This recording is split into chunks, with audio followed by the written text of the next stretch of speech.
학원복음화 2과 오늘날의 교회 속에 숨어있는 이 여우마냥 숨어있는 게 뭐지? 불건전 신비주의. 1번 불건전한 신비주의였습니다. 왜 불건전 신비주의가 있게요?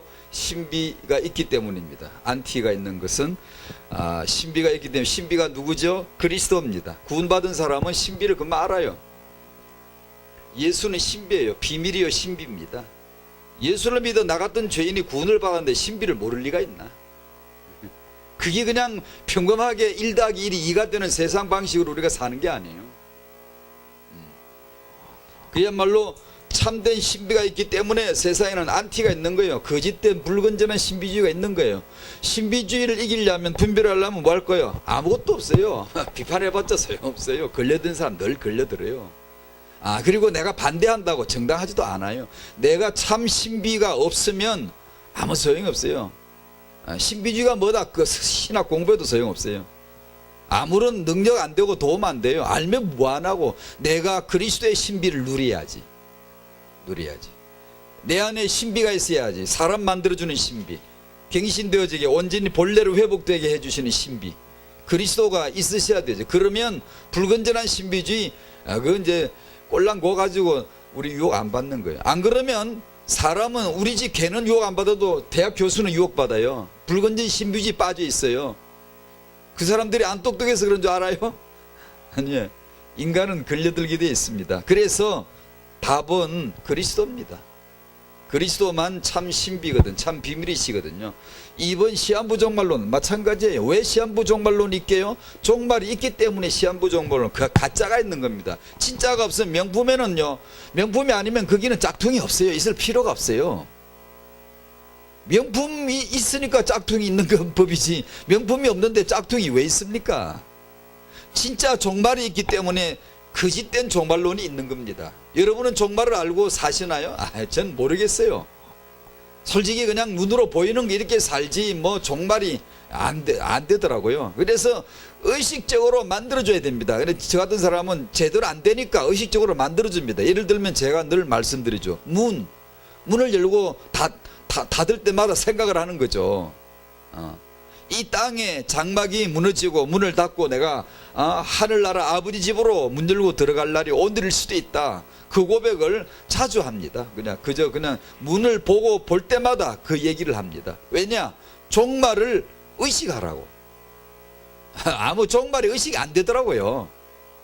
지금 당장 배고프면 밥 먹을 생각이나 들지 뭐 종말 생각이 안 들어요. 근데 종말은 오늘 내가 종말일 수 있거든요. 주님 오늘 오실 수도 있거든요. 의식 있나요? 거의 없더라고. 저 같은 경우 그냥 바쁘게 돌아다니고 뭐 전도학교 하고 어디가 또 뭐 회의하고 뭐 이런 거나 생각하지, 종말이 있다는 것에 종말이 생각도 안 들어요. 참된 종말 있습니다. 3번이 뭐죠? 부흥입니다. 복음을 벗어난 부흥. 병자 치유, 빙자한 다른 체험으로 복음 이탈 유도한다. 이상한 기적 강조하고 유혹한다. 기절을 시켜 다른 세계를 체험하게 한다. 입신, 이런 부흥, 치유, 이상한 기적, 다 저는 이 과를 다 제 나름대로 노트는 어떻게 했냐면 전부 그렇게 했습니다. 거짓된 부흥 어떻게 이길 수 있죠? 내가 참된 부흥이 돼야 되는 거예요. 나는 참된 부흥을 모르는데 뭐 저건 거짓되다, 이건 틀렸다 100번 얘기해봐도 아무 소용없습니다. 그거는 세상 학문에서 하는 소리지, 영적으로는 내가 체험하고 내가 누리지 않으면 아무 소용이 없는 겁니다. 치유? 내가 치유받아 봤나요? 내가 치유받은 사람이라야 거짓된 치유를 말할 수가 있어요. 그건요, 내가 치유받아 봤나? 내가 치유해 봤나? 예수 이름으로 치유가 일어나는 기적을 경험해 봤나? 내가 기적을 경험해 보지 않은 사람이 거짓된 기적을 말할 수 있어요? 근데 그 소용, 말해봤자 소용없다니까요. 참된 기적을 아는 사람이 돼야 돼요. 예수 그리스도는 참된 기적입니다. 기적. 참된 치유입니다. 치유. 그래서 이런 불건전한 것에 내가 말려들지 않도록, 또 제 경험을 지금 길게 말할 수는 없지만요, 제 지나온 경험을 놓고 보면 초신자 때 하나님이 지켜주시는 것 같더라고. 그런 걸 뒤에 아주 많이 느꼈어요. 아, 그때 지켜주셨구나. 잘못될 어떤 사람이나 어떤 단체에 접촉할 수도 있었는데 가 볼만 했는데도 저는 그때는 몰랐거든요. 나중에 알고 보니까 그 굉장히 별로 좋지 못한, 소문이 좋지 않은 그런 단체에서 어렸을 적에 몰랐거든요. 영적으로 어렸을 적에는. 나중에 알고 보니까 하나님이 그것도 다 지켜주셨구나 싶더라고요. 안 지켜주시면 어떻게 그걸 내가 다 분별하지? 잘 모르겠는데. 예. 그리스도가 여러분 안에 계시기를 바랍니다. 그러면 지켜도 주시고요. 그리고 그리스도 안에서 참 신비가 있기 때문에, 참된 종말이 있기 때문에 이길 수가 있습니다. 답은 그리스도입니다. 이 메시지를 정리하면 두 가지 생각이 나더라고요. 첫 번째, 종말 등등 말씀에 주 예수께서 재림하심을 믿는다. 여러분 믿습니까? 두 번째, 재림은 어느 날 어느 시인지 몰라요. 안 가르쳐줬어. 모르는 게 성경적입니다. 성경에 모른다고 했으니까 몰라야 성경적이지. 안다고 하면 시한부족말로는 전부 가짜죠. 이 재림을 믿는데 이건 그냥 믿으면 끝나는 거예요. 왜냐하면 어차피 이거는 나 몰라. 날도 몰라, 시도 몰라, 언제 어디야 모릅니다. 그냥 믿음으로 사는 게 그냥 그날이에요. 그냥 그날. 오늘 내가 믿음으로 살면 그걸로 끝나는 거예요. 이건 이 약속은. 그러나 두 번째 진짜 중요한 그겁니다. 성령이 이미 내 안에 오셨다는 거 알고 사는 거. 이미 강림했어요. 이미 하나님의 나라, 갈 나라 말고 온 나라 있다고, 왔다고. 지금 정말 내 안에 하나님 나라인가요? 정말 하나님 나라 그분의 통치가 이루어지고 있는가요? 내가 정말 하나님의 행정력이 내 안에 있는가요? 지금요? 내 안에 이미 나라가 와 있는가요? 이것이 예수님 말씀에 가는 천국은 한두 번에, 이거는 수도 없이 말씀했어요. 계속해서 이 나라를 얘기해. 지금 하나님 나라 왔다. 이제 너희 안에 올 것이다. 그걸 사는 겁니다. 이것이 중요합니다. 이것이. 내 안에 사셔야 됩니다. 오늘 주제가 그거거든요. 영적 서밋. 뭐가 서밋이지? 내 안에 사시는 성령. 기절할 일입니다. 여러분 안에 성령 계시나요? 우리 안에 성령이 계시다는 걸 아는 날 기절합니다. 여러분. 여기 아까 기절이 나오던데 기절을 시켜 다른 세계를 체험합니다. 정말로 내 안에 성령이 계시다는 것을 아는 것은 정말 기절할 일입니다. 기절할 일이에요. 정말 이건 극단적 서밋 체험입니다. 이런 체험을 해야 어지간한 전기 감전돼 봤자 소용 괜찮아. 감전되는데 워낙 세게 감전시켜 놓으면, 성령이 우리 안에 계시다는 이 감전이 되고 나면 어지간한 그런 감전, 그런 기절, 그런 거는 아무것도 아니야. 자, 요한복음 14장 16절 찾아보실까요? 자, 말씀의 배경은 이렇습니다. 여러분 잘 아시죠? 요한복음 14장 14, 15, 16, 17장 내용이 쫙 이어지는데요. 예수님이 십자가 지실 날이 다가왔고, 이제 제자들을 이제 떠날 날이 다가왔어요. 나 이제 간다. 이제 가는데 그냥 가면 됩니까? 간다는 거 얘기도 해주고, 내 가고 나면 어떤 일이 있을 것이다 얘기도 다 해줘야 되잖아요. 그 얘기입니다. 지금 내가 자꾸 간다 그러니까 어디로 갑니까? 우리는 그럼 어쩌라고요? 그러니까 내가 길이다. 날 믿으면 돼. 아버지께로 갈 수 있는 거야. 날 안 믿고 내가 길인데 나 없이는 길이 없어. 아버지께로 못 온다. 그런 말씀 하신 거 이제 나오죠. 그러면서 하시는 거예요. 성령 말씀을 지금 하시는 거예요. 14장 16절 보세요. 제가 읽어드릴게요. 제자들에게 지금 말씀하세요. 당신에게 지금 해주신다 생각하세요. 지금 예수님 오늘 여기 오셨어요. 이게 옆에 앉아가지고 지금 우리에게 지금 딱 말씀을 해주신다고 생각해 보세요. 얼마나 중요한 말씀을. 나 이제 곧 간다. 가는데 그냥 가는 게 아니고 너희들을 그냥 내버리는 게 아니야. 간다니까 다 어떻게 기분이 좋아요? 슬퍼요? 다 슬프지. 마음이 편안해요? 불안해요? 저 때는 그냥 저기다 떼놓은 거 마냥 불안해. 두리분 예수님이 가신다니 어쩌란 말이야. 그물도 버리고 배도 버리고 부모 친척 다 버리고 다 때려치우고 올인했는데 가신다면 어떻게 되는 거야. 내가 이게 뭐든 이게 완전히 이게 무슨 로또도 아니고 이거 뭐 아니면 돈가 이게 가신다는데 어쩔 거예요. 이제 여러 가지로 그런 지금 심리 상태입니다. 그때 예수님이 중요한 말씀을 해주세요. 중요한 말씀을 잘 들어보세요. 내가 아버지께 구하겠으니 그가 또 다른 보혜사 내 말고 또 다른 이가 필요하다는 걸 딱 지금 찍어줍니다. 내 말고 다른 보혜사, 지금까지 내가 보혜사야, 내가 너희를 돌봤어. 이제 진짜 너희를 돌봐야 될 다른 돌보는 자가 오실 때가 된 거야. 그래서 난 가야 돼 라는 어떤 바톤 터치 얘기를 하시는 거예요. 지금 나 아닌 또 다른 보혜사를. 지금까지 제자들은 예수님 3년 따라다녔는데 예수님이 익숙했는데 아주 익숙하고 친숙하고 이제는 정말 떨어지고 싶지 않은 지금 관계가 됐는데 떨어진다는 거지. 다른 보혜사 언급을 하시는 거죠. 너희에게 주사 영원토록 너희와 함께 있게 하리니 그는 진리의 영이시다. 그분은 진리의 영이라. 내가 길이요 진리요 생명. 예수님이 진리라 그러셨는데 예수님은 진리, 그분은 진리의 영. 영. 진리의 영이라. 세상은 능히 그를 받지 못하나니 이는 그를 보지도 못하고 알지도 못함이라. 그러나 너희는 그를 아나니 그는 너희와 함께 가시며 또 너희 속에 계시겠습니다. 내가 너희를 과와 같이 버려두지 아니하고 그냥 버려두고 가는 거 아니다. 너희에게로 오리라. 어떻게 오시지? 진리의 영으로 오시는 거예요. 조금 있으면 세상은 다시 나를 보지 못할 것이로되 육신의 예수 너희는 나를 보리니 영으로 보리니 이는 내가 살아있고 영으로 너희 안에 살게 너희도 살아있겠습니다. 그날에는 내가 아버지 안에 너희가 내 안에 내가 너희 안에 있는 것을 너희가 알리라. 신학 중에 신학.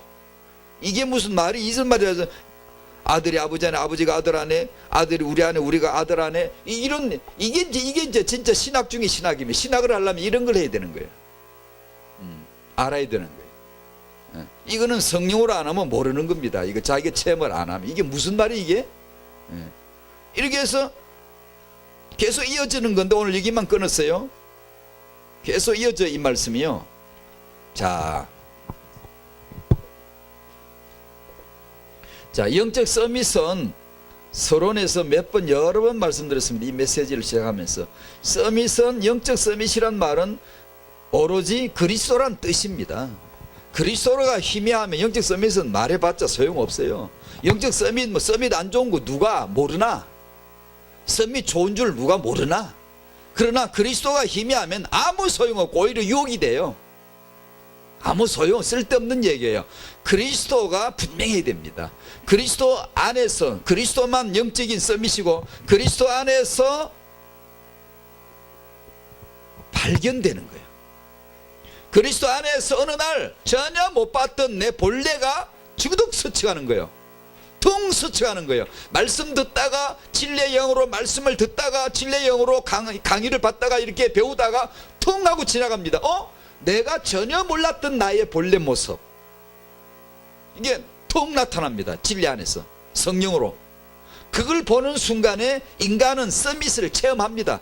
누가 뭐라 그래도 소용없어요. 나는 서밋이라고 알아요. 하나님의 자녀요. 나는 하나님 자녀 권세가 있고 이걸 압니다. 알아. 영으로 알아요. 그러면 그 사람은 밟고 삽니다. 이제 정복해요. 이깁니다. 환경도 이기고 세상에 영향받지 않아. 영향을 주면 좋지. 이게 그리스도입니다. 바로 그리스도 안에서 어느 날 발견하는 겁니다. 서밋은 추구하거나 쌓아가거나 공적을 쌓거나 각고의 노력으로 기도를 많이 해서 얻는 게 아닙니다. 발견하는 겁니다. 그리스도 안에서 발견하는 이것은 그야말로 기적입니다. 기적. 이런 기적을 체험해야 사이비 기적에 안 속습니다. 기적이라니까 확률적으로 되게 어렵겠구나. 나 같은 사람은 기적을 어떻게 체험해? 그러나 이것은 은혜 기적입니다. 은혜. 누구든지 믿는 자는 이 기적을 체험하게 돼 있어요. 초대교인들 봐보세요. 다 기적을 본 사람들입니다. 적어도 그런 기적을 안 보고 어떻게 그렇게 뒤집어지겠습니까, 여러분? 평범하게 뒤집어지겠습니까? 마약을 해도 세게 온 사람들이지. 그게 왜 왔죠? 이 진정한 신비, 진정한 종말, 진정한 부흥이 온 겁니다. 그들에게. 지금 우리 기독교는 너무 얌전합니다. 너무 얌전해. 너무 논리적이야. 너무 이론적이고 얌전해요. 왜요? 기적이 없어. 기적이 참된 기적이 없는 거야. 지금 치유가 없는 거예요. 지금은 우리는 말로가 지금 놀고 앉았는 게 치유가 진정한 게 잘 나타나지 않으니까 너무 얌전하고 조용하고 그냥 좋은 게 좋은 것 같고, 기독교 아닌데요. 본래 아닌데 그게요.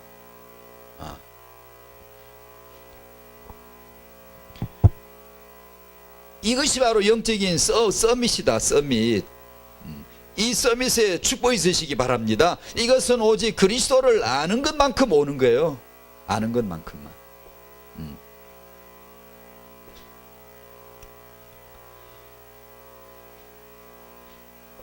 어떻게 해서 이런 일이 있는지, 어떻게 해서 이런 일이 있는지 오늘도 그냥 늘 듣는 얘기 같은데 또 그냥 하는 겁니다.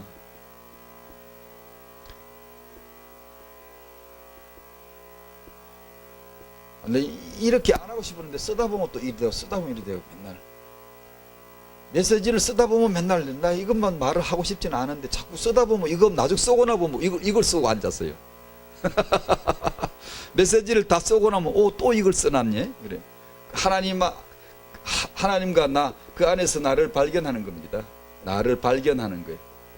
여러분 너무 잘 아시는 거예요. 나는 누구죠? 창세기 2장 7절 1장 27절 하나님이 생기를 불어넣으시고 생명이 되게 하시고 하나님의 형상으로 만드신 나입니다.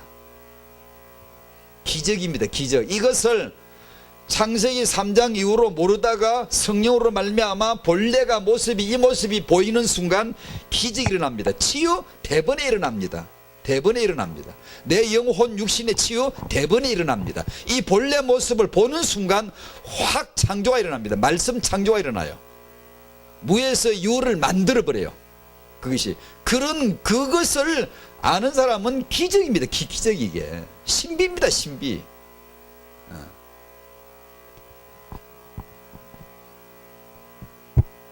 창세기 3장에서 하나님을 떠났으니까 새 주인을 만나야지, 썩을 놈의 주인을 만나야지. 그게 마귀입니다. 하나님을 예레미야 2장 13절 말씀처럼 네가 나를 버리고 버렸으니까 어떻게 되지? 스스로 웅덩이를 파죠. 생수의 근원을 버렸으니까 스스로 웅덩이를 파야 되죠. 그게 인생입니다. 이걸 갖다 성경은 죄라 그럽니다. 너희가 두 가지 죄악을 범했다. 하나는 나를 버리고 둘째 죄는 네 스스로 살려고 한 것이다. 우리 기독교는 뭐죠? 이런 면에 역설적으로 표현하면 우리는 스스로 안 사는 게 기독교인입니다. 만약에 내가 내 스스로 염려하거나 내 스스로 해내려고 한다든가 스스로 믿음 좋게 만들려고 하면 당신은 절대 복음이 아닙니다. 그건 이미 벗어나 버린 거예요. 기독교의 복음은 스스로 하는 게 아니에요. 다 되어진 것을, 온전한 것을 받아 누리게 되는 겁니다. 그러니 기적이라고 말할 수밖에. 나 일한 게 없는데 되네? 난 죄인이었는데 되네? 나 원수되었는데 되네? 나 마귀 자녀였는데 이게 되네? 이게 말이 되나? 이게 되어지는 게 기적이요. 이 체험들이에요. 신비입니다. 이게. 내가 해서 될 것 같으면 종교생활 하지, 기독교에 와가지고까지 왜 그렇게 하고 살아야 됩니까? 그래 아니거든요. 이 죄가 바로 저주요, 사망이요, 이게 지옥입니다. 하나님을 떠나는 날 하나님의 영이 떠나버리기 때문에 인간은 육의 소요, 그걸 이제 이렇게 겨우 사는 것이 이런 거 가지고 삽니다. 수준이라는 게 뭐냐, 인간이 하나님의 영적인 존재, 하나님 형상이었는데 지금은 타락해가지고 수준이 이 육 수준이 되어버린 게 자아 중심 수준이 되어버린 거예요. 어린애로 말하면 이제 실물은 없고 그냥 종이를 찢어놓고 요거는 자동차다 써가지고 이제 갖고 노는 거예요. 요거는 밥상이다, 요거는 밥이고 국이다 써가지고 이게 종이다 그림을 그려가지고 실물은 없으니까 본질은 모르는 거야. 그냥 그려놓고는 이거 소꿉놀이를 하는 거지. 요거는 이제 돈 10만원짜리다, 이건 돈 100만원짜리다. 그래 그걸 가지고 그래가 종이다 그걸 그려가지고 써가지고 살면서 그거 가지고 싸우는 게 니께 크다 내게 크다, 왜 니께 더 많아, 이렇게 서로 싸우는 거야. 그래서 소꿉놀이 하다가 그냥 어느 날 지옥 가버리는 거야. 그냥 인생이라는 게 소꿉놀이 하다가 어느 날 지옥 가버리는 거야. 그냥 그런 아무 시달데기 없는 종이다가 그려놓고 그걸 자동차라 그러고 이것을 뭐 집이라 그러고 집도 아닌데 지 집이라고 죄다 등 깨놓고 그 지 집 아니야. 지옥이야. 지옥이 집이거든요. 우리는 하늘에 집이 있거든요. 하늘에 내 집이 그 집 지으라고 살라고 줬더니만 이 땅에 집 만드는 것만 맨날 인생 다 써버리고 하늘에 자기 집은 못 짓잖아요. 그 인생이 애들 소꿉놀이 수준밖에 안 되는 거지. 그게 이제 왜 초대교회 성도들이 헌금을 받아서 그렇게 진정으로 뭘 본 거야. 본래를 본 거지. 본래를 종이다가 그려놓고 이건 집이다. 그 집을 본 게 아니고 진짜 집을 본 거지. 그 어떻게 오지? 진리의 영이라야 진리를 알아. 참을 안단 말이에요. 그 전에는 전부 다 악령에 잡혀있기 때문에 헛된 걸 본다. 헛된 걸 제대로 보질 못해요. 본질이 없다고요. 본질이. 이게 육으로만 살게 돼 사람이. 하나님 영은 떠났으니까 남는 건 육밖에 없잖아요. 육신의 소욕, 안목의 정욕, 이생의 자랑. 맨날 그런 거 도토리 키재기. 니 대통령 했나? 나는 뭐 다음에 내가 대통령 해야지. 그러니까 전 그것도 고맙기는 하더라고. 아무도 안 하려고 그러면 나라도 어떻게 되겠습니까? 뭐 돈 좀 있다 없다 뭐 우리 아이 뭐 전교 1등 한다 안 한다 뭐 맨날 요런 가지고 이제 사는 거야. 이제 키재기로 사는 거예요. 소꿉놀이 하다가 어느 날 그냥 지옥 가버려. 그냥 인생 끝나는 거예요. 종이다가 그려놓고 사는 소꿉놀이 같은 인생이라고요. 그 왜냐? 하나님이 없거든. 저도 그렇게 살았거든요. 아무것도 모르고 내가 마귀의 자녀요, 저주 아래 있고 죄를 짓고 잘못된 짓을 하면 벌을 받는 게 아니에요. 이미 저주 아래 있어요. 이미요. 이미 마귀의 자식이라고. 충격이지. 그걸 저는 믿습니다. 이제 그걸 성경을 통해 알았어요. 그걸 이제 믿습니다. 충격이지. 충격. 내가 그런 사람이었다는, 그런 존재였다는 걸. 사실을 본 거지. 이제 사실을. 정말 충격이에요. 이건. 예수께서 다 이루신, 어디서 이루셨나? 십자가에서 다 이루신 분이심을 믿습니다. 믿습니다. 그걸 믿으시는 거예요. 이제 요한복음 19장 30절 다 이루었다 말씀하셨어요. 히브리 10장 14절 거룩하게 된 자를 한 번의 제사로 영원히 온전하게 하셨느니라. 그래. 영원히 온전하게 하셨느니라. 요런 걸 성령으로 말미암아 어렴풋이 보여지고 믿어지기 시작할 때 다 신비 체험을 합니다. 기적 체험을 해요. 왜냐? 이것은 말도 안 되는 말이에요. 내가 어떻게 영혼이 온전해집니까? 그래서 여러분이 이 믿음을 제대로 묵상을 하시려고 이걸 누리시려면 정말 이게 말씀을 가만히 묵상하셔야 됩니다. 영혼이 온전하게 하셨느니라. 이것은 전혀 내 사정이 아니에요. 내 입장이 아니에요. 내 형편을 말하는 게 아니에요. 누구 형편을 말하죠? 예수님 형편만 지금 계속 조명합니다. 그 예수님을, 믿음의 주여 온전케 하시는 예수를 바라보라 하는 거예요. 믿음의 주가 뭐죠? 믿습니다. 이게 믿음의 주, 믿음의 주. 주요 온전케 하시는 예수. 믿음의 주는 내가 아니고 예수입니다. 당신은 믿음이 없어요. 없어도 괜찮아요. 당신은 믿음의 주가 아니에요. 당신은 믿음이 아니에요. 믿음의 주요 온전케 하시는 예수란 말은 예수의 믿음이란 뜻이에요. 예수님만 믿음이 있지 우리는 믿음이 없어요. 있어봤자 죄다 헛된 것만 믿어요. 참된 건 믿는 게 없어요. 그런 믿음을 믿으라고 하신 게 아니에요. 우리에게 난 믿어봐라. 우리 주여 예수를 믿습니다. 아니, 그런 믿음을 말하는 게 아니에요. 예수의 믿음, 믿음의 주는 예수신데 그 믿음을 바라보라. 그 믿음을 받아들이라. 그 믿음을 믿으라는 거예요. 믿으려고 애쓰지 마요. 뭐 어떤 사람 신경 쓰고 굉장히 믿어보려고 뭔가 평생 못 믿습니다. 맨날 이상한 소리만 하지. 그냥 내려놔야 됩니다. 내가 할 인격이 해야 될 마지막 판단은 뭐냐면 내려놓고 듣다가, 믿음은 들음에서 오지 신경 쓴다고 오는 게 아니야. 그게 내가 이 예리하게 신경 써가지고 연구해가지고 백날 해봐라. 믿음이 안 옵니다. 듣다가 어느 퉁 하고 믿음이 순간이동을 해버립니다. 사람이 맨날 내 이성으로만 생각하다가 그것만 늘 이게 그런 생각만 있다가 말씀을 듣다 어느 날 내가 그럴 것 같아. 맞는 것 같아. 맞잖아. 주여 저도 믿고 싶네. 이제 믿어지네요. 믿습니다 하는 순간에 순간이동해서 바로 영의 나라 하나님 나라는 쏙 들어가 버리는 겁니다. 그 세계 딱 들어가면 그 체계 아래 딱 잡혀 들어가면 갈등 없이 이제 믿기 시작합니다. 그전에는 믿어보려고 그래도 갈등이 하고 이건 어째 그런데요? 맨날 묻고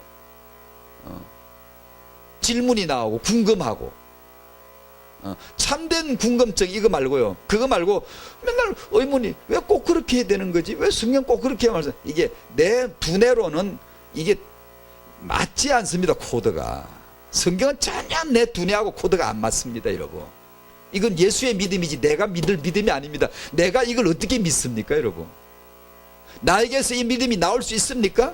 아니 없습니다. 믿음은 들음에서 나는 거지 신경 써서 공부해가 오는 게 아니에요. 듣다가 보면 믿습니다라는 고백이 어느 날 성령으로 감동되면 턱 나옵니다. 그러면 바로 그것이 성령의 나라 하나님 나라 안으로 싹 들어가 버리는 거예요. 그러면 그때부터 믿어져요. 그냥 편하게 믿어져요. 왜냐 진리의 영으로 낳거든 거듭났거든 태어나기 때문에 바로 이제 그때는 믿어집니다. 이제 되어지는 거예요. 그 믿음을 얘기하는 것이지 내가 한번 잘 믿어봐야지. 사람이 잘하려고 그러면 더 안 돼요. 더 안 돼요.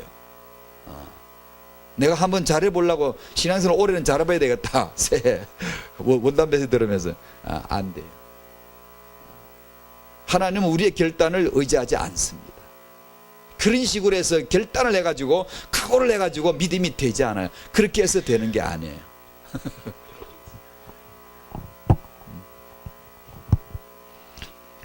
간혹 자주 요즘 말씀드린 고린도전서 1장 30절 예수는 하나님께로부터 나와서 우리에게 지혜가 되셨다. 믿음이 되셨다. 거룩함이 되셨다. 의로움이 되셨다. 나는 예수 안에서 영혼이 온전하여졌다라고 믿음을 외쳐야 됩니다. 여러분. 안 그러면 사단이 당신의 보는 것, 당신의 이 대뇌 피질에 있는 생각을 통해 가지고 살살살살 해가지고 이게 살살살 꼭 꼬아놓습니다. 꼬아놓으면은 나는 영원히 온전하여졌어 라고 하는 이 평강과 확신을 누릴 수가 없어요. 항상 어딘가 딱 견겨가지고요 뭔가 어디 약점이 하나 딱 잡혀 있고요 어딘가 모르게 죄책감이 다 하나 걸려 있고요 어딘가 내 손상감 기스가 내적인 상태가 있고요 온전하게 그 자유해방을 누리기가 어렵습니다. 어려워요.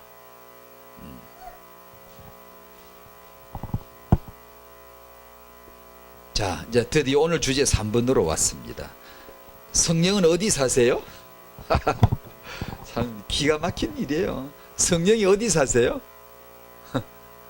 적어도 무궁화 7개짜리 호텔 정도는 사셔야지.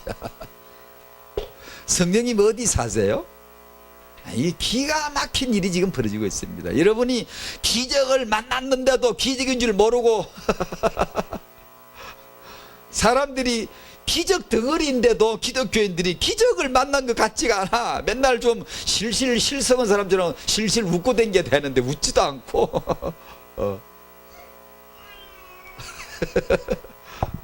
기적을 만나. 성령이 내 안에서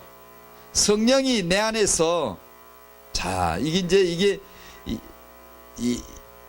성령님이 내 안에 지금 계시다고 하는데 어째서 그런 일이 어째서 그렇대요. 어째서 이 약속과 성취 사연은 이렇습니다. 성령이 오늘날 내 안에까지 사시게 되신 사연은 이렇습니다. 사연을 제가 설명드려 볼게요.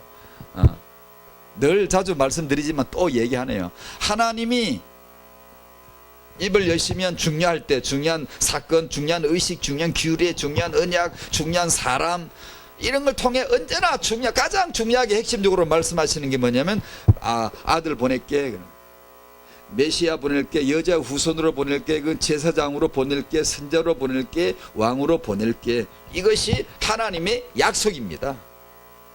자꾸 보낸다 그러더니만 진짜로 보내신 거 있죠. 진짜로 때가 차면 하나님이 그 아들을 보내서 여자에게서 나게 하시고 그래서 아들이 오셨습니다.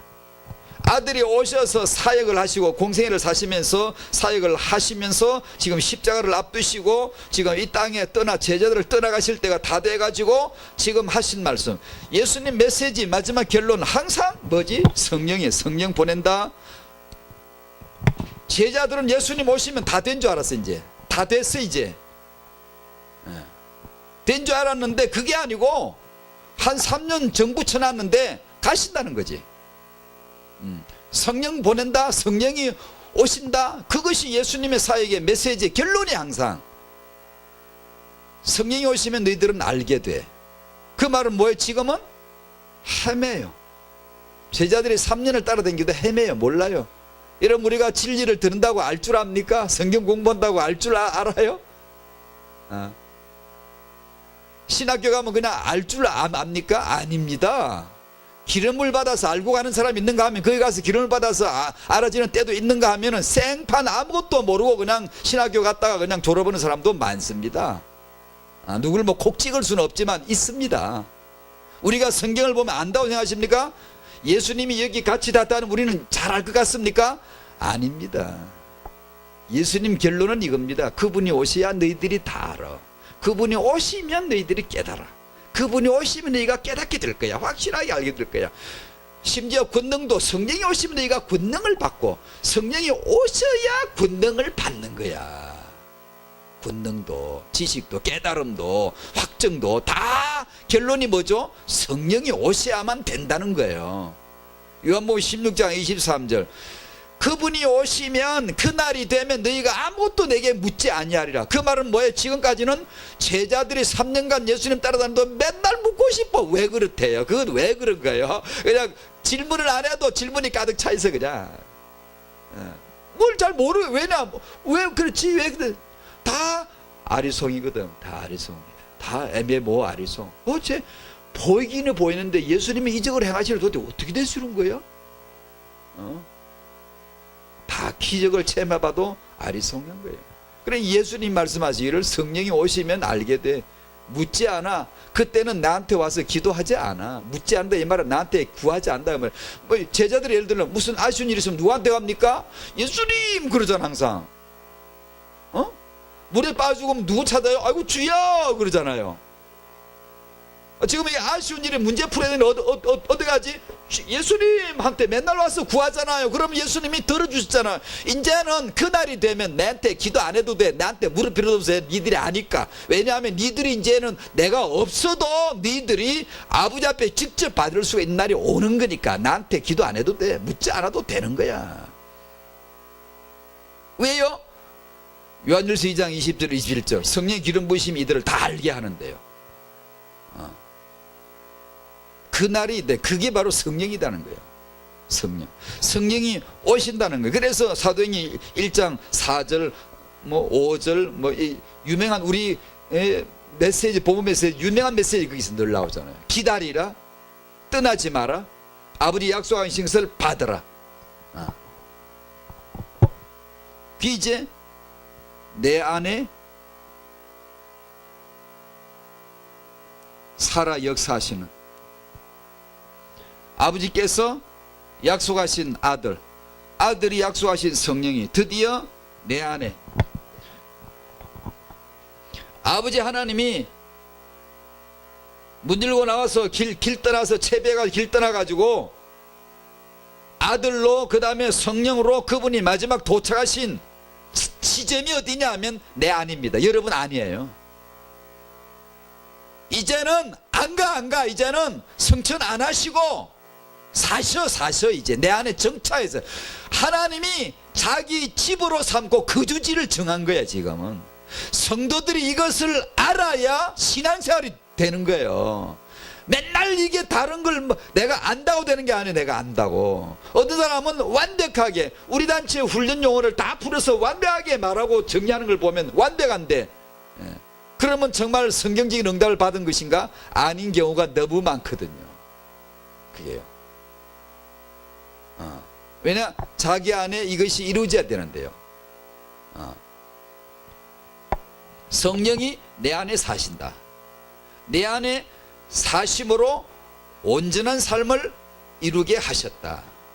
예수님은 십자가에서 이루시고 성령은 내 안에서 온전함을 누리게 하신다. 영원히 온전하게 하셨느니라. 언제 완성되지? 성령이 내 안에 오실 때. 다 이루었다. 언제 다 이루었다가 되지? 성령이 내 안에 오실 때. 그래. 이것이 삼위 하나님의 존재입니다. 너무나 참 엄청난 대역사입니다. 하나님이 약속하시고 아들이 약속하시고 드디어 오순절날 성령이 오셔서 마지막 기착지, 하나님이 여기 오시려고 오셨던 거예요. 여기 오시려고 아버지가 아들 오시고 아들이 성령 오시고 드디어 도착을 한 거예요. 내가 여행 갈 때 여기 출발, 여기까지 도착하겠다 점 찍어 놓고 마지막 도착지 딱 정해 놓은 것처럼 하나님이 점 찍어 놓은 자리입니다. 드디어 오셨어요. 성도는 그걸 알고 살아야 되는 거예요. 성령 충만, 그걸 받을 때는 받고 안 받을 때는 안 받고 어떻게 그렇게 살면 안 돼요. 그건 정말 성도답지 못한 거예요.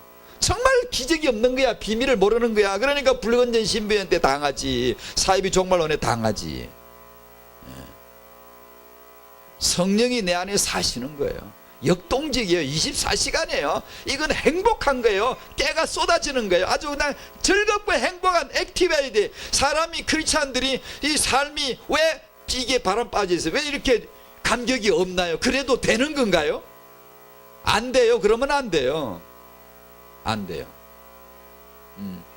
보이는 세상, 이런 육으로 사는 세상에는요, 이런 영적인 진리를 못 누리게 합니다. 사단이 그걸 다 이렇게 유혹을 해서 못 누리게 해요. 내 안에 성령이 사시는 기적보다 더 큰 기적이 있으면 한번 내놔보세요. 있을 수 있나요? 근데 크리스찬들이 가장 중요한 걸 가장 대강해놓고는 1분 메시지를 가장 대강해놓고는 2, 3, 4, 5분을 많은 것을 열거해놓고 전부 다 그걸 이루려고 하면 당신은 그게 안 돼. 그게 어려운 거예요. 사람이 자유와 해방이 있어야 되는데 자꾸 기독교인들이 매입니다. 매여. 그러려고 하나님 우리를 구원하셨을까? 하나님 자녀가 겨우 그런 건가? 우리는 꼭 그렇게 세계복음을 해야 되는 것인가? 아니, 여러분 주 안에서 정말 복되게 행복하게 사셔야 돼요. 행복하게요. 정말 기쁘게 사셔야 돼요. 항상 기뻐하라, 시발 기도하라, 범사에 감사하라. 그건 뭐게요? 그게 하나님 나라 기본 생활이에요. 기본.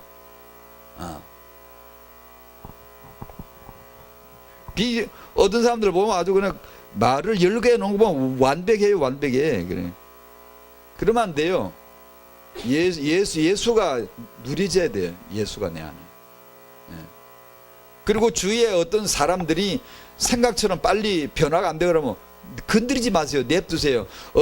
얼마 전에 어떤 분이 자기 자기 동생이 자기 문제, 형제 얘기를 하면서 지금 이혼을 만날 위기가 되고 있고 이제 부모들과 그리고 주위의 영적인 지도자들 이 주위에 물어보면 이렇게 그 정도인데 안 된다. 이혼해라 그런다는 거예요. 이혼 시키라는 거예요. 자기 그 본인들은 또 지들끼리 싸우다가 또 떨어졌다가 또 좋아가 또 붙어 살다가 또 싸우다가 참 어른이 볼 땐 너무 불안스러운 거지. 그래서 저를 보고 어떻게 하면 좋겠냐 그래서 내가 그랬어요. 당신이 심판자냐? 당신이 뭔데 남의 인생을 감나라 배나라 그러냐? 당신이 강제로 이혼시킬 수 있냐? 그 사람이 당신 보기에 정말 위험스럽게 보이더라도 본인 인생은 본인이 결정권이 있는 것이 누가 이혼을 시키라 말아 누가 그러냐? 그게 과연 성경적이냐? 염려가 되면 우리가 중보하고 옆에서 기도할지언정 어떻게 누가 시키냐? 그걸 왜 이혼을 시키고 갈라내놓고 그러냐?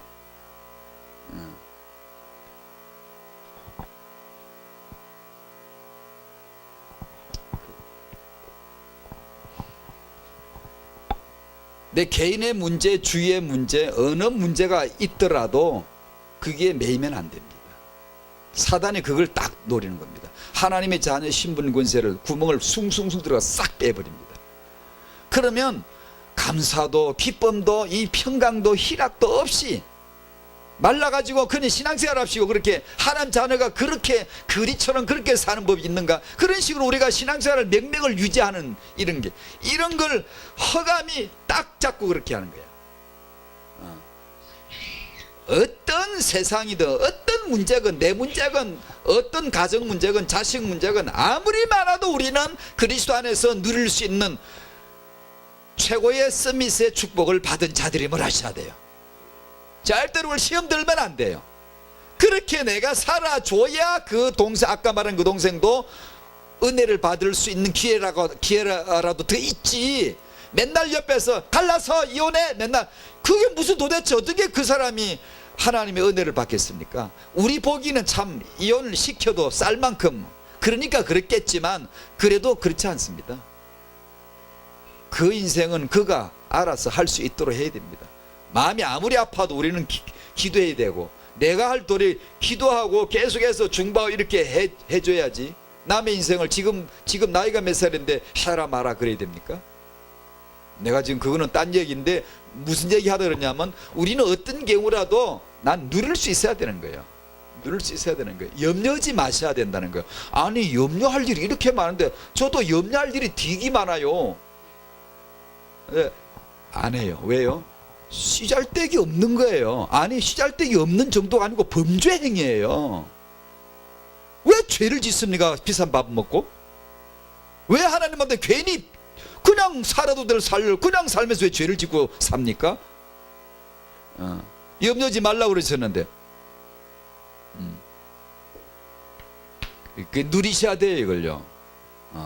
그리스도를 아셔야 돼요. 성령이 내 안에 사신다는 이 마지막 서밋 인생, 특급 인생입니다. 하나님이 아버지, 아들, 성령이 총동원돼 가지고 여기까지 도달하실 때까지 하나님은 줄기차게 엄청난 프로젝트를 가지고 오셨는데, 겨우 성령 멋있다고 하는 우리가 내 안에 사신다는 성령에 대한 이 자각이 없고 인식이 없고 그냥 내 머리 굴리고 살고 염려하고 살고 짜증내고 살고 갈등 부리면서 고집 피우면서 싸우며 살고, 그러면 안 되잖아. 이게 교단끼리 싸우고 교회끼리 싸우고, 이 무슨 짓을 그렇게 하는지 몰라? 이렇게 명백히 그건 너무 완전히 타락한 겁니다. 그거는 중세 카톨릭보다 더한 거예요. 왜 모르지? 원래 지는 모르는 거예요. 원래 모르는 거예요. 개혁의 대상은요, 저는 모릅니다. 그 인식이 없습니다.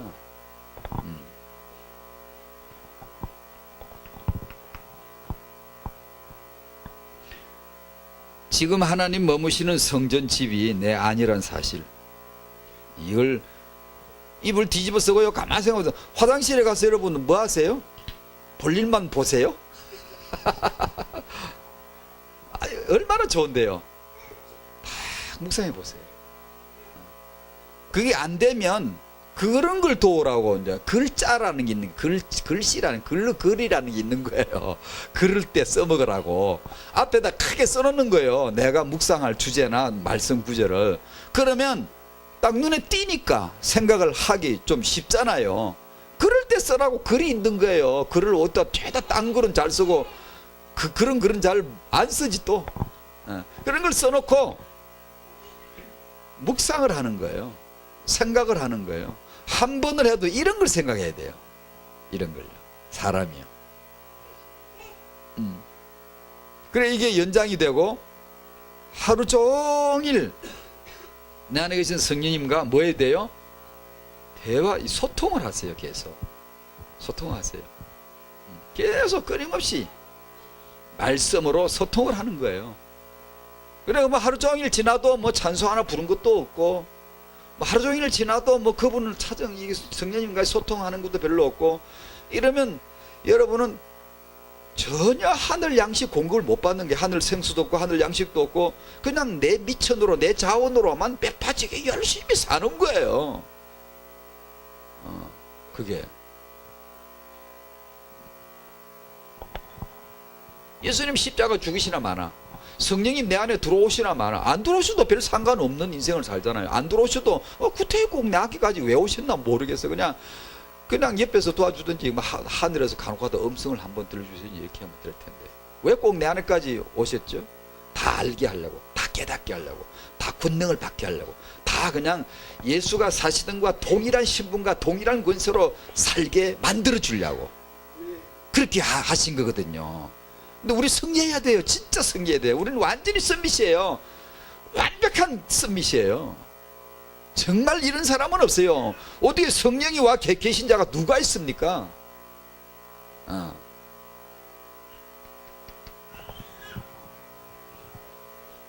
베드로 얘기를 뭐 잠깐 써놨습니다만, 베드로는 뽑힌 제자였죠. 선택된 제자였어요. 3년 동안 다 봤어요.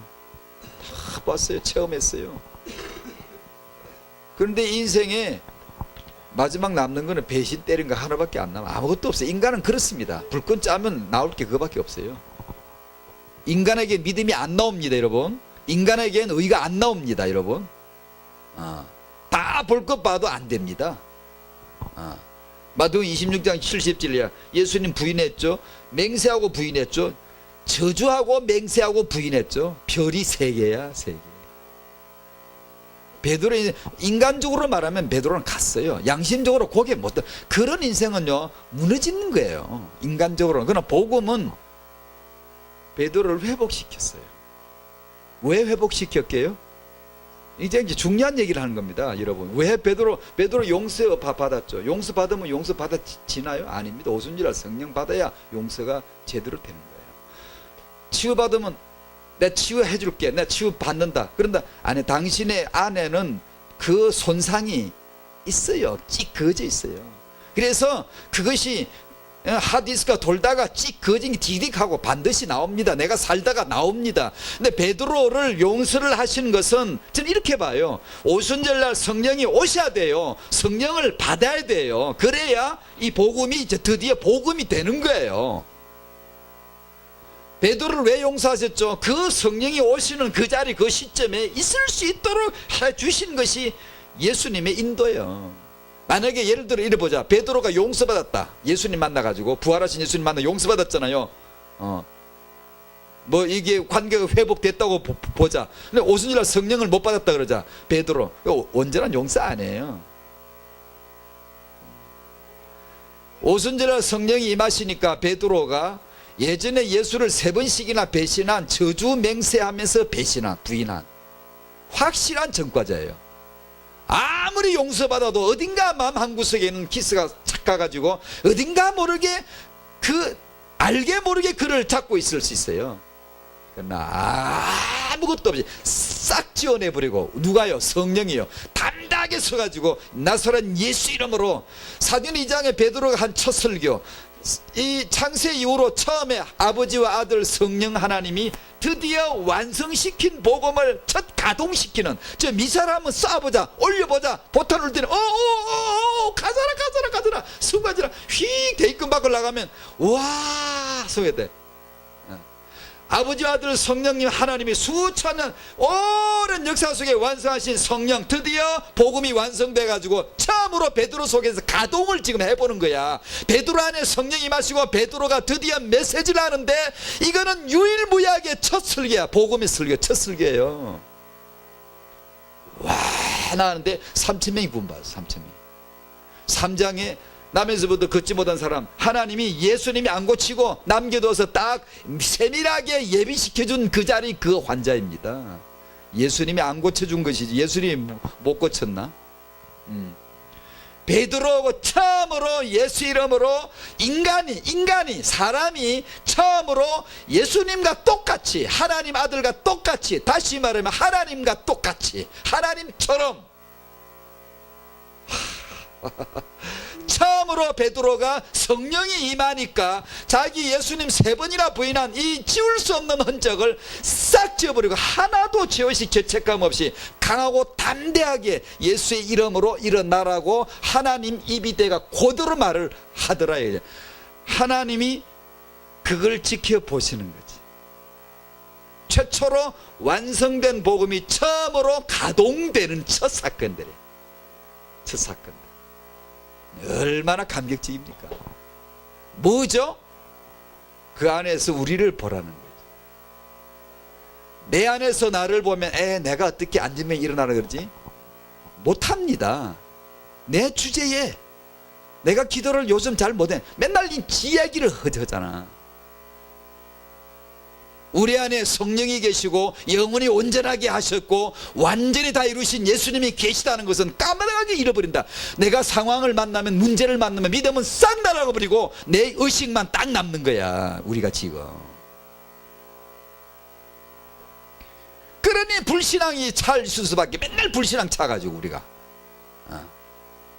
저 하늘에 하나님 이루신 아버지 아들 성령 이루신 완대가 이루신 이 복음에 대해서는 알지를 못하고 맨날 믿는다고 나 구원받아 천국 간다니까 그건 좋아가지고 믿기도 믿는데 24시간 내 안에 사시는 복음 만들어 주려고 하신 거거든요. 내 문제 내 앞에 안전병이 나타나면 내 앞에 문제 터지면 난 예수님 안 보여. 믿지를 않는 게 믿지를 않고 내 판단, 내 생각, 내 경험을 의지해서 내 식으로 생각이 딱 나오는. 그러면 우리는 이제 조그마한 거는 병 낫게 해 주시옵소서 기도하지만 엄청 큰 병은 기도도 안 해. 못해. 그냥 감히 내가 어떻게. 왜냐하면 예수로 믿는다 하지만 예수를 믿는 게 아니야. 예수의 믿음으로 사는 게 아니고 내 믿음으로 사는 거지. 그러면 그거는 조그마한 산만 나와도 그냥 쩔쩔매는 거예요. 우리가 그래요. 그래서 이 믿음을 묵상을 하시라고요. 맨날 믿음을 묵상하시죠. 예수가 누구신가? 예수가 그리스도 모든 문제 해결자. 예수가 누구신가? 자꾸 그분을 묵상하셔야 돼요. 그래야 나 아닌 예수로 사는 거지. 내 수준으로 아니라 예수 수준으로 사는 거지. 난 나로 사는 게 아니라 하나님 아들로 사는 거지. 그게 그런 성도가 다 되시기를 바랍니다. 되어야 돼. 우리는 이미 된 거예요. 그렇게 된 거예요. 이렇게 살 수 있어요. 우리도 왕족이라고요. 택하신 족속 왕 같은 제사랑 이미 됐다고요. 되려고 안 해도 돼요. 기도를 많이 해야 영령에게 실담소를 하지 마요. 하나님의 자녀다. 내 안에 예수님 계셔 하면 주께서 주의 이름으로 역사를 하시는 게 내가 사냐? 주님이 내 안에서 사시는 건데. 이 믿음을 자꾸 묵상하세요. 화장실에 들어앉아가 고거나 생각하시오. 그거나 자꾸 그래야 됩니다. 그래서 이게 우리가 많은 주제가 이 복음을 희석시킵니다. 자꾸만 제가 메시지 전할 때마다 늘 느껴요. 이걸로 끝내면 딱 좋은데 싶을 때가 진짜 있어요. 왜냐? 많은 주제가 오히려 오직 예수란 이 주제를 희석시켜버려요. 왜 안 중요한 건 없거든요. 다 중요하거든요. 내게 있어 시간표는 분명히 다르거든요. 저분 메신저에서 시간표가 맞을 수 있지만 내게는 안 맞을 수도 있어요. 틀렸다는 말이 아니고요. 내 시간표가 아닐 수 있는 거예요. 근데 나는 내 그 시간표가 아닌데 이것저것 죄다 그무 잡고 적어놓고 다 이렇게 하니까 이것이 굉장히 훈련받는 것 같지만 오히려 완전 예수 오직 예수가 희석되어 버리고요. 사람들 만나 얘기하다 보면 이 엄마 속에 이 사람 속에 이 핵심 멤버라는 사람들도 보면 허덕대고 눌려 있어요. 예수 복음이 아니야. 그 눌려 있는 거예요. 지금 우리 그렇게 살면 안 되거든. 너무나 우리 하나님 자녀인데 그렇게 살면 안 되거든.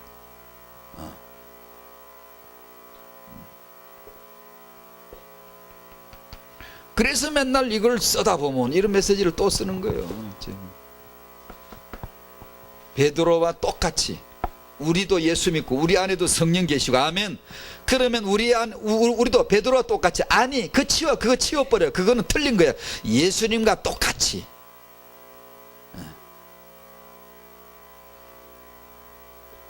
예수님 우리 안에도 계시고 성령이 우리 안에도 계시고 그러면 하나님 우리 앞에도 15개 나라 예비시켜 주실 줄로 믿습니다. 우리 앞에도 어느 날 걷지 못하는 사람 주실 것입니다. 어떤 문제를 주실 거예요. 문제를. 그러면 우리는 예수 이름으로 말하는 겁니다. 그래 다음 주도 또 얘기하려고 또 기초 메모를 준비해 놨어요.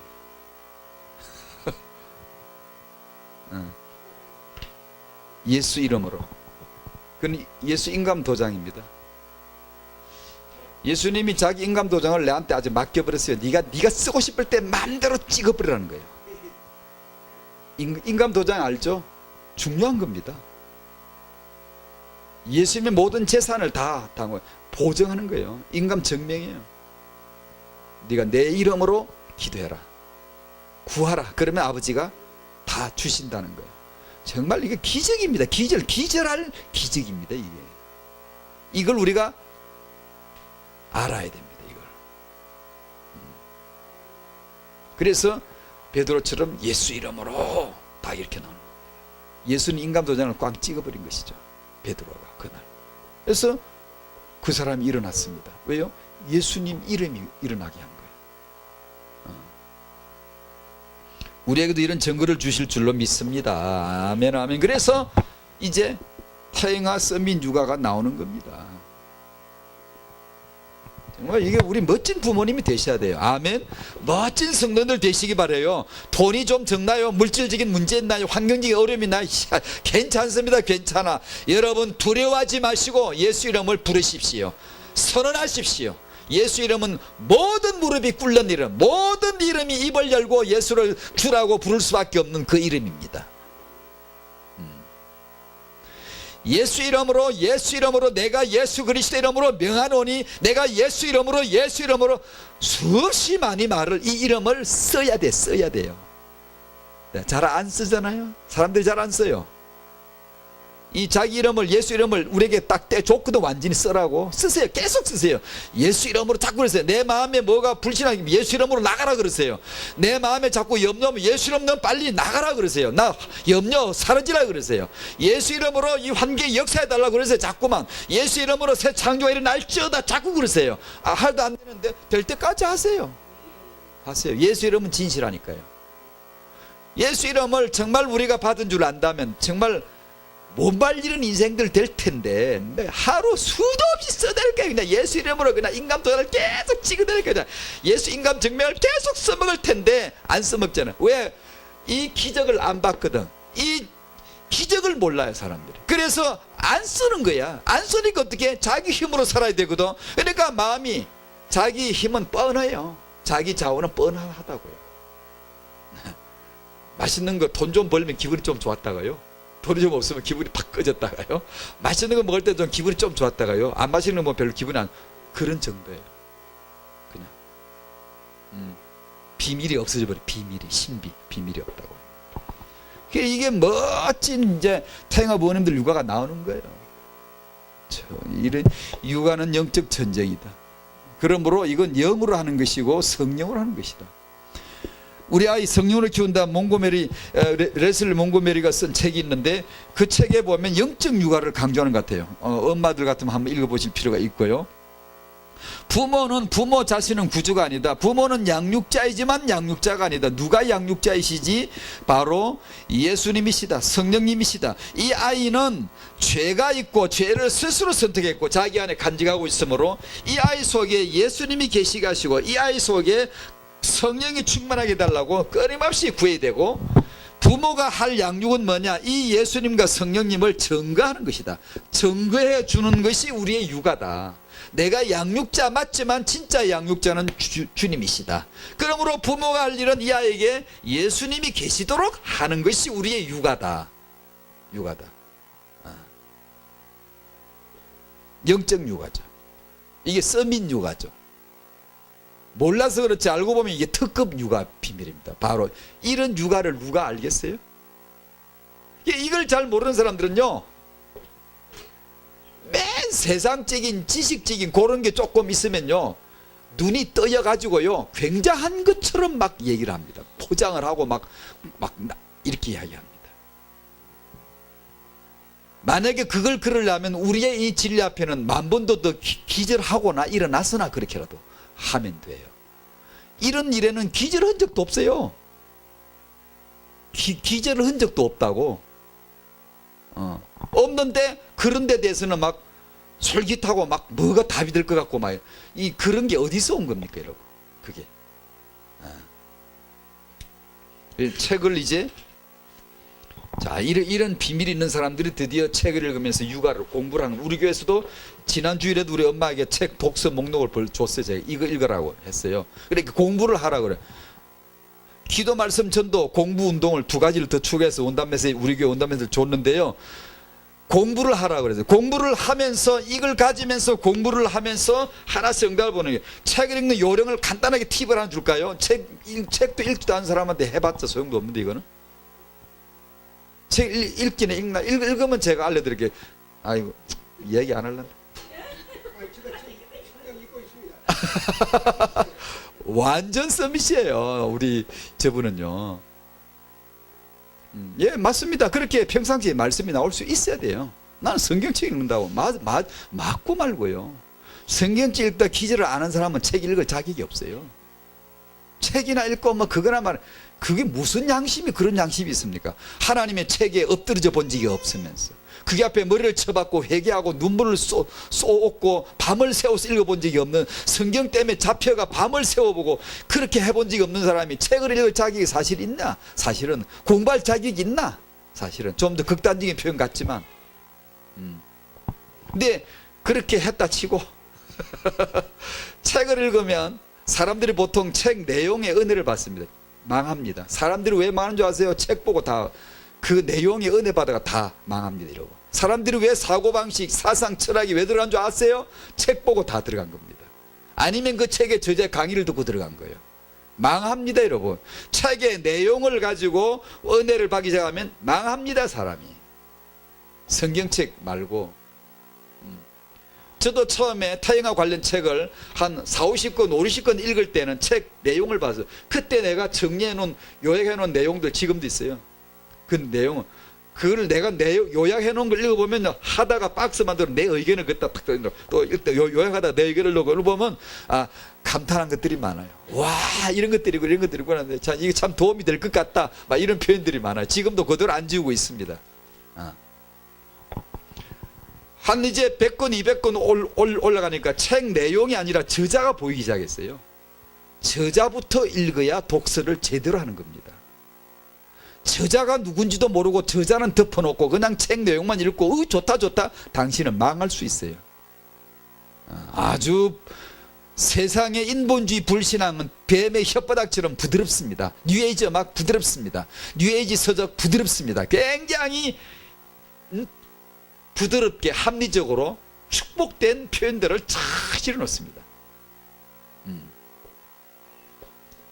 그래서 저자부터 읽어야 돼요. 그래 이제 이 저자부터 읽어내기 시작하면 드디어 책을 이제 분류해냅니다. 이제는 내용을 읽어도 돼요. 왜? 저자를 알았으니까. 이 사람이 어떤 사상이다, 이 사람이 진화론이냐, 인본주의자냐, 신앙이냐, 무신론자이냐, 적극적 무신론자이냐, 아주 불신앙 정도가 아니라 안티 크라이스트 정도냐, 다 있거든요. 그런 걸 알고 나서 슬쩍 보고 대강 딱 정리해놓고 딱 던져놔야 됩니다. 던져놔야 돼요. 그래서 뭘 대단한 걸 본 것처럼 떠들면 안 돼요. 그러니까 타영아 사역자가 되려면 이제 그 정도 독서를 해야 되고요. 일반적인 엄마들은 그러지 마시고 그렇게 할 시간도 없고요. 추천해주는 도서가 있으면 그걸 간단하게 읽고 혼자 읽지 말고 나와서 같이 포럼을 해야 돼요. 왜냐하면 그래야 효정이 됩니다. 수정이 되고 조합이 돼요. 그래야 혹시 헛길로 안 갈 수가 있어요. 그런 거는 필요해요. 자, 오늘 여기까지 했습니다.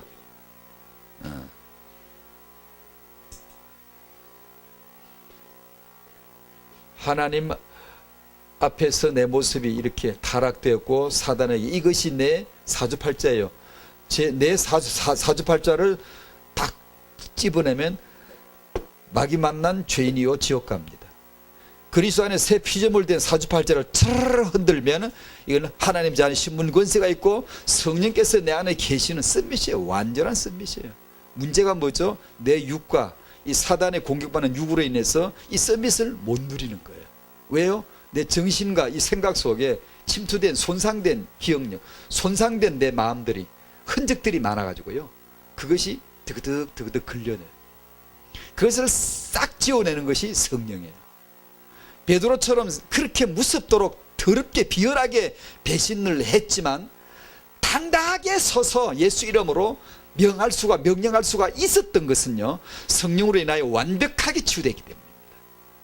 내 마음에 어딘가 모르게요 죄의식이 있고 죄책감이 걸려들면요 영역 안 나타납니다. 여러분에게 영역이 안 나타나요. 깨끗하게 자유해방을 누려야 돼요. 난 하나님의 자녀다. 이게 온전하게 누리셔야 돼요. 그래야 흑암이 깨 꼬꾸라져요. 그런데 영과 혼과 육이 온전히 승리하시기를 주의 이름으로 축복합니다. 아멘. 감사합니다. 주여 감사합니다. 주여 감사합니다. 저희가 정말 하나님을 떠난 죄인 마귀의 자녀였지만 그리스도로 말미암아 십자가의 희생으로 말미암아 온전하게 구원해 주신 주님, 성령으로 말미암아 그 온전하심을 온전한 삶으로 누리지도록 해 주신 하나님의 배려, 하나님의 은혜, 주여 이것을 알게 하시고 이것을 체험하게 하시고 이것을 기적을 알게 하여 주시고, 주여 그래서 우리가 정말 이 예수 안에 새 생명 새 생활을 새 권능을 알고 사는 자들 다 되게 하여 주시옵시고, 예수님처럼 우리도 사단을 꼬꾸라뜨려버리고 예수님처럼 세상을 이겨내고 승리하는 하나님의 자녀 스미스의 인생 삶을 누리게 하여 주시옵소서. 그리하여 우리 후손들에게 구김살 없는 복음, 정말 성령으로 충만한 자의 삶의 누림의 본을 보여줄 수밖에 없는, 봄으로 말미암아 스미스로 양육받을 수밖에 없는 후대 축복이 일어나게 하여 주시옵소서. 예수님의 이름으로 기도하옵나이다. 아멘.